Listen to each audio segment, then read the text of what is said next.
안녕하세요. 저는 30년간 단백질 대사와 노후 근감소를 연구해온 김도연 박사입니다.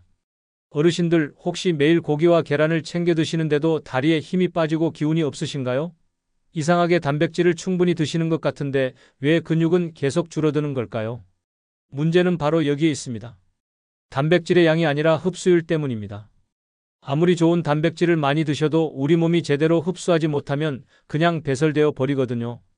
특히 나이가 들수록 단백질을 분해하고 흡수하는 능력이 현저히 떨어집니다.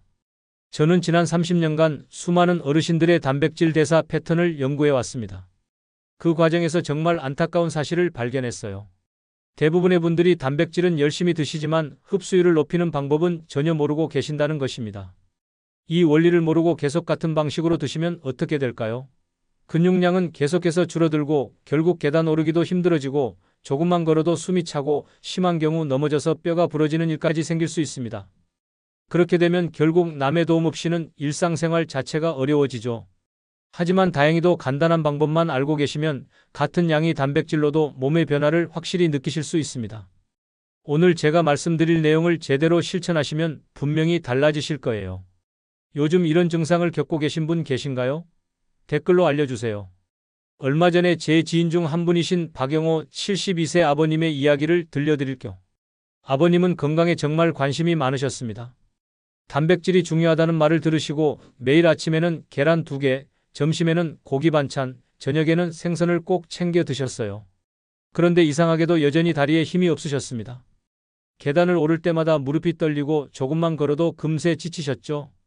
심지어 집 앞 작은 턱에 걸려서 넘어지신 적도 있었습니다. 가족들이 걱정해서 병원에 모시고 갔지만 별다른 문제가 없다는 말만 들으셨어요. 아버님은 정말 답답해 하셨습니다. 분명히 단백질도 챙겨 먹고 있는데 왜 몸은 점점 약해지는지 이해할 수 없다고 하시더라고요. 그때 제가 아버님께 한 가지 중요한 사실을 말씀드렸습니다. 단백질을 많이 드시는 것도 중요하지만 그보다 더 중요한 건 흡수율을 높이는 것이라고요.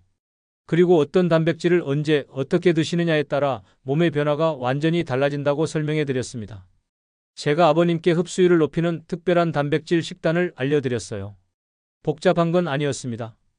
그냥 평소에 드시던 음식들을 조금씩 바꾸고 궁합이 좋은 것들을 함께 드시도록 했을 뿐이에요. 그 후 한 달 정도 지나자 정말 놀라운 변화가 나타났습니다. 아버님이 전화로 말씀하시길 다리에 힘이 붙기 시작했다고 하시더라고요. 예전에는 힘들어 하시던 언덕길도 거뜬히 오르시고 오랫동안 서 있어도 피곤하지 않다고 하셨어요. 혹시 아직 구독과 좋아요를 누르지 않으셨다면 지금 바로 눌러주세요. 이 채널은 여러분의 건강한 노년을 응원합니다. 오늘 이 영상에서 말씀드릴 내용은 여러분의 단백질 관리 방식을 완전히 바꿀 수 있는 중요한 지혜입니다. 이 이야기를 끝까지 듣고 실천하셔야만 진정한 변화를 경험할 수 있습니다. 끝까지 보지 않으시면 가장 중요한 실천법을 놓치게 됩니다. 뒤에 나올 흡수율 높이는 방법을 모르시면 지금까지의 노력이 의미 없어질 수 있어요. 이렇게 작은 변화만으로도 충분히 몸의 힘을 되찾을 수 있다는 걸 보여드리겠습니다. 그래서 이제는 우리가 일상에서 쉽게 구할 수 있으면서도 흡수율이 뛰어난 단백질 보물들을 하나씩 살펴보겠습니다. 오늘 말씀드릴 대주제는 바로 근육을 되살리는 단백질 보물 3가지입니다. 이 3가지만 제대로 아시고 드시면 분명히 몸의 변화를 느끼실 수 있을 거예요. 첫 번째로 말씀드리고 싶은 건 바로 새우입니다. 많은 분들이 새우를 그냥 맛있는 반찬 정도로 생각하시는데 사실 새우는 정말 훌륭한 단백질 공급원이에요. 새우 백지에는 지방이 거의 없으면서도 소화가 잘 되는 양질의 단백질이 20지 정도 들어 있습니다. 특히 새우가 좋은 이유는 소화 흡수율이 매우 높다는 점이에요. 한국영양학회에서 발표한 자료를 보면 새우 단백질의 소화율이 90% 이상으로 나와 있습니다. 이게 얼마나 높은 수치인지 아시겠어요? 일반적인 육류 단백질이 7,080% 정도인 것과 비교하면 정말 뛰어난 수치입니다. 제가 만난 김철수 70세님 이야기를 들려드릴게요. 이분은 평소 고기를 별로 좋아하지 않으셨는데 단백질 부족이 걱정되셔서 억지로 드시곤 하셨어요. 그런데 소화가 잘 안 되시고 속이 더부룩해서 고생하셨습니다. 제가 새우를 추천해드렸더니 처음에는 비싸다고 망설이셨어요. 하지만 말린 새우라도 좋다고 말씀드리니까 시도해보셨습니다. 매일 저녁 반찬으로 새우를 조금씩 챙겨 드시기 시작했는데 한 달 후에 연락이 왔어요. 기력이 살아나고 예전처럼 무기력하지 않다고 하시더라고요. 새우를 드실 때는 말린 새우나 새우살을 반찬에 조금씩 추가해서 드시면 됩니다. 특히 국이나 찌개에 넣어 드시면 국물까지 함께 드실 수 있어서 더욱 좋아요. 다만 주의할 점이 있습니다. 새우를 튀기면 열에 의해 중요한 영양소들이 파괴될 수 있어요. 그러니까 가볍게 볶거나 쪄서 드시는 게 가장 좋습니다. 혹시 여러분은 새우를 단백질 음식으로 생각해서 챙겨 드신 적이 있으신가요? 생각해 보시면 우리 조상들도 새우젓이나 새우를 많이 드셨잖아요. 이유가 있었던 거죠. 두 번째로 소개해 드릴 보물은 렌틸콩입니다. 렌틸콩이라고 하면 좀 생소하게 느끼실 수도 있는데 요즘 마트에서 쉽게 구할 수 있어요. 렌틸콩의 가장 큰 장점은 완전 단백질에 가깝다는 점입니다. 일반적으로 식물성 단백질은 필수 아미노산이 부족한 경우가 많은데 렌틸콩은 그렇지 않아요. 게다가 소화 부담도 적어서 속이 편안하게 드실 수 있습니다. 나이가 들수록 소화 기능이 떨어지는데 렌틸콩은 이런 분들께 정말 좋은 선택이에요. 캐나다의 한 대학에서 실시한 연구를 보면 렌틸콩과 쌀을 함께 먹었을 때 혈당 상승이 20% 정도 줄어들었다고 합니다. 이게 중요한 이유는 혈당이 급격히 올라가면 우리 몸이 단백질을 근육으로 만드는 대신 지방으로 저장하려고 하기 때문이에요. 이영희 68세님의 경우를 말씀드릴게요. 이분은 당뇨가 있으셔서 혈당 관리가 어려우셨어요. 밥을 드시면 혈당이 확 올라가서 늘 조심스러우셨죠. 제가 렌틸콩을 현미와 함께 섞어서 밥을 지어 드시라고 했더니 놀라운 변화가 있었어요. 혈당이 예전보다 훨씬 안정되었고 무엇보다 체력이 눈에 띄게 회복되셨어요. 예전에는 조금만 움직여도 금세 지치셨는데 렌틸콩 밥을 드신 후로는 오후에도 활기가 넘치신다고 하시더라고요. 렌틸콩을 드시는 방법은 간단합니다. 현미밥을 지으실 때 렌틸콩을 한 줌 정도 함께 넣어서 지으시면 돼요. 색깔도 예쁘고 식감도 좋아집니다. 다만 주의하실 점은 설탕이나 간장을 많이 넣어서 조림으로 만들면 오히려 혈당에 안 좋다는 거예요. 여러분은 평소 잡곡밥에 어떤 콩을 주로 섞어서 드시나요? 렌틸콩도 한번 시도해 보세요. 세 번째 보물은 바로 들깨가루입니다. 들깨가루를 단백질로 생각하지 않으시는 분들이 많은데 사실 들깨에도 양질의 단백질이 들어 있어요. 더 중요한 건 식물성 오메가3가 풍부하다는 점입니다. 오메가3는 우리 몸의 염증을 줄여주고 근육 손실을 막아주는 역할을 해요. 나이가 들면 몸 곳곳에 염증이 생기기 쉬운데 이런 염증이 근육을 분해시키는 주요 원인 중 하나거든요. 들깨의 오메가3가 이런 염증을 줄여주면서 동시에 근육 생성을 도와주는 거죠. 국내 식품영양학 논문을 보면 들깨에 들어있는 알파리놀렌산이 혈관 건강 개선에 효과적이라고 나와 있습니다.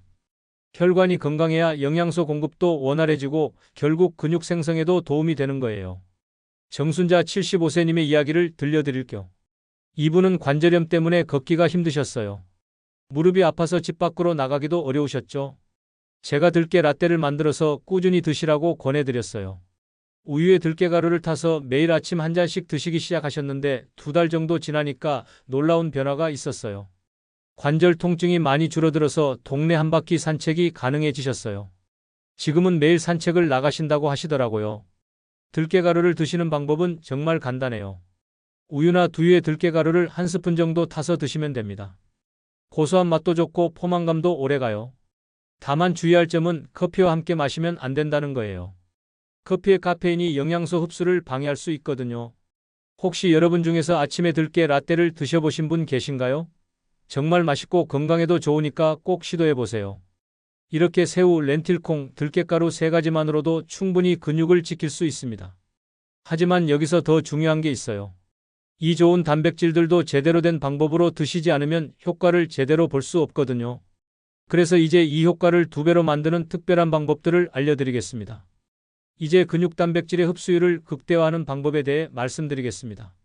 앞서 소개해드린 3가지 보물도 좋지만 제대로 된 궁합과 습관을 알고 드시면 효과가 정말 2배로 늘어날 수 있어요. 먼저 새우의 경우를 살펴보겠습니다. 새우는 비타민C가 풍부한 채소와 함께 드시면 훨씬 좋아요. 특히 브로콜리와 함께 드시면 새우에 들어있는 칼슘 흡수가 현저히 올라갑니다. 브로콜리의 비타민C가 칼슘 흡수를 도와주는 거거든요. 제가 권해드리는 방법은 새우와 브로콜리를 함께 볶아서 반찬으로 드시는 거예요. 올리브오일에 마늘을 조금 볶다가 새우와 브로콜리를 넣고 살짝만 볶으면 됩니다. 소금간은 최소한으로 하시고요. 이렇게 드시면 단백질뿐만 아니라 칼슘과 비타민까지 한 번에 보충할 수 있어요. 다만 주의하실 점이 있습니다. 새우를 튀기거나 기름에 오래 볶으면 항산화 성분들이 파괴돼요. 그러니까 살짝 데치거나 가볍게 볶는 정도로만 조리하시는 게 좋습니다. 생새우를 구하기 어려우시면 냉동새우를 사용하셔도 영양가에는 큰 차이가 없어요. 여러분은 새우 요리를 주로 어떤 방식으로 해서 드시나요? 튀김보다는 볶음이나 찜으로 드시는 걸 추천드려요. 렌틸콩의 경우에는 현미와의 궁합이 정말 환상적이에요.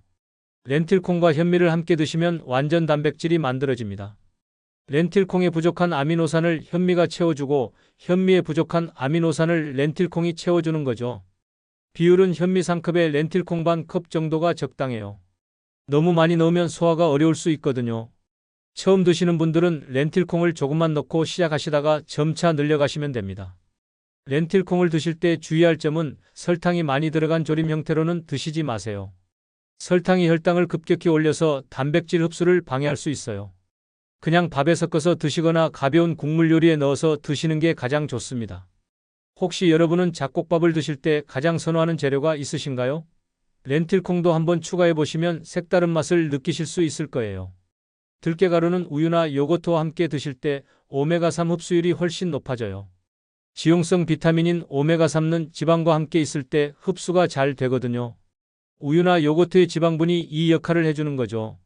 아침 간식으로 플레인 요거트에 들깨가루 한 스푼을 넣고 꿀을 조금 떨어뜨려서 드시면 정말 맛있어요. 들깨의 고소함과 요거트의 시원함이 잘 어울립니다. 게다가 요거트의 유산균이 장 건강까지 도와주니까 일석이조예요. 다만 식후 바로 커피와 함께 드시는 건 피하세요. 커피의 탄닌 성분이 철분이나 다른 미네랄 흡수를 방해할 수 있거든요. 들깨 요거트를 드신 후 최소 1시간은 지나고 커피를 드시는 게 좋습니다. 여러분은 요거트에 곡물이나 가루를 넣어서 드시는 습관이 있으신가요? 들깨가루 외에도 견과류나 다른 곡물가루를 넣어보시는 것도 좋아요. 이제 정말 중요한 이야기를 해드릴게요. 단백질은 수분이 충분히 있어야 제대로 대사가 됩니다. 많은 분들이 이 부분을 놓치시는데 물을 충분히 드시지 않으면 아무리 좋은 단백질을 드셔도 소용이 없어요. 특히 나이가 들수록 갈증을 잘 느끼지 못하게 돼요. 그래서 의식적으로 물을 드셔야 합니다. 하루에 생수병 1병, 그러니까 500ml 정도는 꼭 나눠서 드시세요. 한 번에 많이 드시지 마시고 조금씩 자주 드시는 게 좋아요. 물 섭취가 부족하면 신장에 부담이 가고 단백질 찌꺼기들이 제대로 배출되지 않아서 피로감이 쌓입니다. 반대로 물을 충분히 드시면 단백질 대사가 원활해지고 근육 생성도 빨라져요. 혹시 오늘 하루 물을 얼마나 드셨는지 생각해 보세요. 생각보다 적게 드시고 계실 거예요. 내일부터는 의식적으로 물을 더 드셔보세요. 마지막으로 정말 중요한 포인트를 말씀드릴게요. 단백질 합성을 돕는 가장 강력한 신호는 바로 움직임입니다. 아무리 좋은 단백질을 드셔도 움직이지 않으면 근육이 되지 않아요. 우리 몸은 필요하다고 느낄 때만 근육을 만들거든요. 그렇다고 무리한 운동을 하라는 건 아니에요. 오히려 과도한 운동은 근육을 해칠 수 있습니다. 특히 어르신들은 관절에 무리가 가지 않는 선에서 적당히 움직이시는 게 중요해요. 제가 가장 추천하는 방법은 식사 후 20분 산책입니다. 식사 후에 가벼운 산책을 하시면 혈당도 안정되고 단백질 흡수도 도와줘요. 더운 여름에는 실내에서 제자리 걸음을 하셔도 효과가 있어요. 산책을 하실 때는 팔을 자연스럽게 흔들면서 걸으세요. 팔 근육도 함께 자극받을 수 있거든요. 처음에는 10분부터 시작하시다가 점차 늘려가시면 됩니다. 혹시 여러분은 저녁 식사 후 산책하는 습관이 있으신가요? 없으시다면 내일부터라도 시작해보세요. 소화도 잘 되고 잠도 잘 오실 거예요. 이렇게 궁합을 맞추고 올바른 습관을 들이시면 같은 단백질이라도 효과가 정말 달라집니다. 이제 마지막으로 오늘 내용을 정리해서 말씀드리고 당장 실천할 수 있는 구체적인 방법을 알려드리겠습니다. 오늘은 단백질을 많이 먹어도 힘이 빠지는 이유부터 시작해서 근육을 되살리는 3가지 특별한 보물, 그리고 그 효과를 2배로 올리는 궁합과 습관까지 모든 걸 말씀드렸습니다. 잘못된 상식대로 무작정 단백질만 늘리면 어떻게 될까요? 소화 부담만 늘어나고 근육은 여전히 빠지고 오히려 신장에 무리가 가서 건강이 더 나빠질 수 있습니다. 게다가 혈당까지 불안정해져서 당뇨 위험도 높아지죠. 하지만 흡수율을 높이고 올바른 궁합을 맞춰서 드시면 어떨까요? 같은 양의 단백질로도 근육은 탄탄하게 붙고 기력은 넘치고 일상생활이 훨씬 편해집니다. 계단 오르기도 편해지고 오래 서 있어도 피곤하지 않아요. 새우는 브로콜리와 함께, 렌틸콩은 현미와 함께, 들깨가루는 우유나 요거트와 함께 드시면 됩니다. 여기에 충분한 수분 섭취와 식후 가벼운 산책까지 더하시면 정말 완벽해요. 특히 중요한 건 이 모든 것들이 특별한 재료나 비싼 영양제가 아니라는 점입니다. 다 우리 주변에서 쉽게 구할 수 있는 일반적인 식재료들이에요. 마트에서 쉽게 사실 수 있고 조리법도 어렵지 않습니다. 저는 지난 30년간 수많은 어르신들을 만나면서 느낀 게 있어요. 건강은 거창한 게 아니라 작은 습관의 변화에서 시작된다는 것입니다. 오늘 말씀드린 방법들도 하나하나는 아주 작은 변화예요. 하지만 이런 작은 변화들이 쌓이면 몸 전체가 달라집니다. 그렇다면 오늘 당장 실천할 수 있는 한 가지는 뭘까요? 바로 내일 아침 밥을 지을 때 렌틸콩 한 줌을 넣는 것입니다. 이것만으로도 단백질 흡수율이 확실히 달라질 거예요. 렌틸콩이 없으시다면 마트에 가서 구매하시고 있으시다면 내일 아침 바로 시작해 보세요. 일주일만 드셔보시면 분명히 몸의 변화를 느끼실 수 있을 겁니다. 피로감이 줄어들고 기력이 생기는 걸 경험하실 거예요. 그리고 가능하시면 저녁 식사 후 20분 산책도 함께 시작해 보세요. 처음에는 집 앞 한 바퀴라도 좋으니까 꾸준히 해보시는 거예요. 이 두 가지만 실천하셔도 한 달 후에는 분명히 달라진 몸을 느끼실 수 있습니다. 사실 건강관리에서 가장 어려운 건 시작하는 것보다 꾸준히 하는 거예요. 처음 며칠은 의욕이 넘치지만 시간이 지나면 흐지부지 되기 쉽거든요. 그럴 때는 완벽하게 하려고 하지 마시고 70% 정도만 실천하셔도 충분해요. 예를 들어서 매일 렌틸콩 밥을 드시기 어려우시면 일주일에 34번이라도 하세요. 매일 산책하기 힘드시면 이틀에 한 번이라도 하시고요.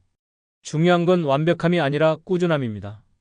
다음 시간에는 오늘 말씀드린 단백질과 함께 꼭 챙겨야 할 또 다른 필수 영양소의 비밀을 알려드리겠습니다.